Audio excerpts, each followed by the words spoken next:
going to start out with direction. Everyone say direction. Now when I say direction, I think about my 2-year-old niece. I have a nephew and a few nieces. Now I think about my 2-year-old niece. She's the cutest. Who's seen like a 2-year-old recently? Oh my God.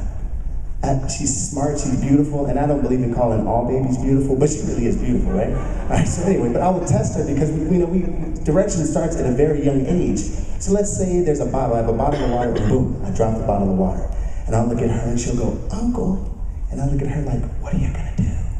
All right. So then she kind of does a little drunk baby walk over that we all have, or some of you still have it. All right, so she'll go over, she'll pick up the bottle, she'll look at me, and I'm like, and then she'll walk over to the garbage can and see the garbage can that's about as tall as she is. She'll pick up the lid and she'll throw it in and she'll go, yay! And I'm like, yay! She's a genius, yes! All right, but she's seen those things be done before. That's the kind of direction that she's been following at the age of 2. Then we quickly realize that 2 becomes 4, 4 years old becomes 8, then 16, and then you're sitting in a room like this listening to me and the other great speakers that are here. And the kind of direction you take has a bigger, greater impact on your life and what you're going to do with that direction and how you follow it. And throughout your lives, you can do whatever you want. It's the same reason why sometimes, from time to time, I'll use my GPS. Who's ever used a GPS before? Know how to spell GPS? Excellent. Some of you got nervous. I don't like that. I don't like that. Every once in a while, what I will do, I will test the GPS. I will test the GPS. I will be going home. Know where I'm going, but we'll put my home address in the GPS.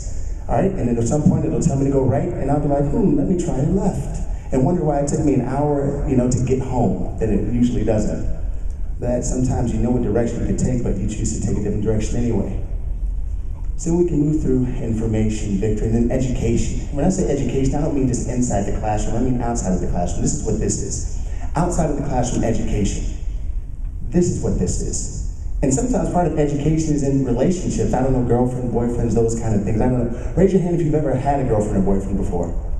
Cool, put your hand down. Who's ever been broken up with before? Anyone ever been broken up before? I'm the only one? Okay, just making sure. But sometimes, I don't know, and everything doesn't always make sense with education as you learn things. I don't know, something like Dimitri. Take Dimitri, for example. Something like you have a significant other, I don't know, her name is, what's your name? Jacqueline, right? All right, so let's say Jacqueline sends Dimitri to the store for something like milk. You can't mess up milk, can you? No. Ladies, can we mess up milk? You didn't even know that. I'm here for you, man. He didn't. He's like, get out of here. Why? Because we didn't know that there's 20 different kinds of milk. You freaking get to the store and you're like, oh my God. But you're cocky. You're a pretty confident guy, so I know you got this. You go to the milk aisle, you're like, not a problem. Red top, got it. Whole milk, not a problem. All right, you start to do your little dance because you've done something.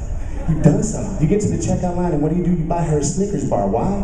Because it satisfies. All right, now everything is perfectly fine. You're like, dude, I got this all day long. I am the man. Dimitri's the man. But what he doesn't know won't hurt him at the time until he gets back. Gets to Jack like, hey, baby, how you doing? I got the, here's the milk. And Jack was like, what is this? She's like, baby, it's the milk. And she's like, I only drink 2%. And now he's like, oh my God, should I brought the cow? I don't know what's happening. It makes no sense to you because now she's crying over 2% milk. You're like, I should have left the Snickers bar at home.